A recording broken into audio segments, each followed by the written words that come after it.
everybody, this is Cal. I'm the developer of VoxelGadget2, and today we will be continuing our exploration of VoxelGadget here in the showroom on the VoxelBox. If you missed our first video on the basics of VoxelGadget and want to catch up, there's an annotation on the corner of the screen. In today's video, we're going to be talking about basic modifiers. These modifiers won't be quite as basic as the offset modifiers we already discussed, but they're still just the tip of the iceberg when it comes to VoxelGadget. There's 6 basic modifiers in total: the dummy modifier, the skip modifier, no physics, override, filter, and the inventory offset modifiers. We're going to look at all of them each individually and find out what they do. The first basic modifier is the dummy modifier. And I might be wrong saying that it's more complicated than the offset modifiers, because honestly, it's not. It literally does nothing, just tells the tail to keep on moving forward. So let's take a look at it in action and confirm that it does nothing. We can toggle the gadget and see, yes indeed, it functions exactly like it would if the dummy block wasn't there. Now the skip modifier works very similarly to the dummy modifier.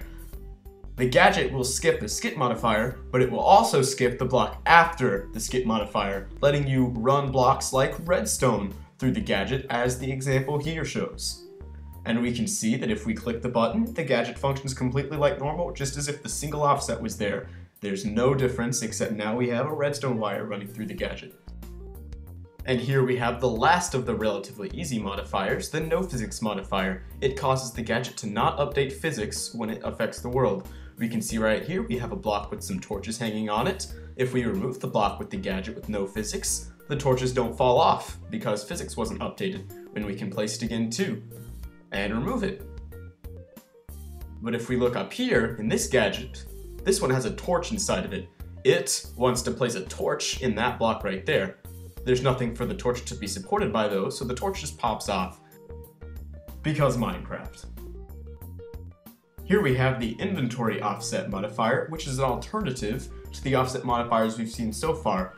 The inventory offset, instead of looking at a number of blocks, looks at the number of items in the stack that it's dispensing.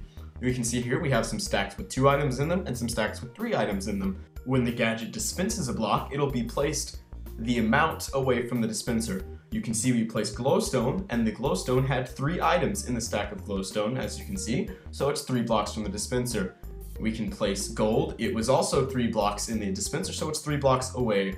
The glass, though, was 2 in the dispenser, the grass was also 2, and the stone was 3, so we can see it's placing those their amount away from the dispenser.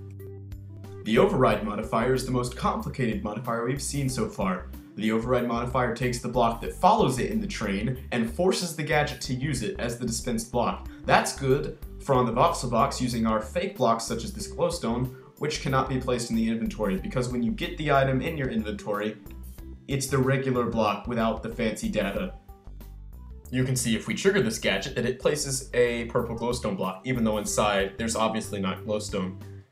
If you use the override modifier with toggle mode though, it will do one of 2 things. Under normal circumstances, the toggle mode will just toggle between the overridden block and air, exactly what you would expect. You can see here it's toggling between purple glowstone and the air.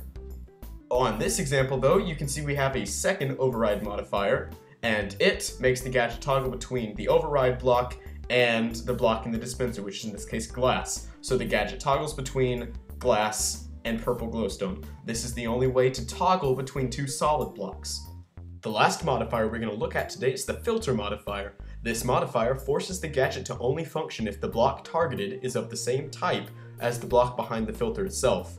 You can see right here that behind the filter we have air. That's not an empty block, it's an air block. The gadget right now is targeting an air block though, so it works. You can see now though the gadget's not working anymore because there's no longer an air block there. If we go ahead and reset the gadget back to air and then trigger it again, we can see yes, it's working now because there was air there. In this video, we talked about VoxelGadget's basic modifiers. If you ever felt lost during this video and want a refresher over the basics of VoxelGadget, you can rewatch the first video in this series.